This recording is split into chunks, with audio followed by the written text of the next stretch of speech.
Глобализацијата и модернизацијата неизбежно влијаат на животната средина. Меѓутоа, откритието на еден нов вид хартија значително би можело да го намали отпадот од хартија. Според Paper Life Cycle, производството на хартија се уште расте за 2,8% секоја година, а агенциите за заштита на животната средина велат дека само во САД во 2013 година количината хартија која била рециклирана изнесувала 125 килограми по човек. Јасно е дека хартијата сепак е битна, иако најголем дел завршува на депонии или на рециклирање. За да не се фрла толку хартија и да не се претвора во отпад, научниците Тинг Ванг и Дайрон Ченг и нивните колеги измислиле нискобуџетен нетоксичен материјал на кој може да се печати и да се брише до 40 пати пред да се намали квалитетот. Материјалот представува комбинација од волфрам, триоксид и поливинил пиролидон.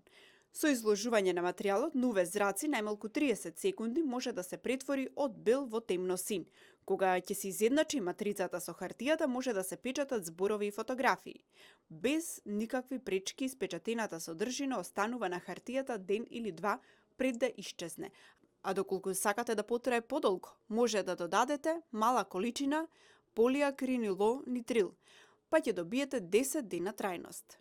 Од друга страна, доколку сакате содржината да ја снема што побрзо, само изложете ја на топлина околу 30 минути.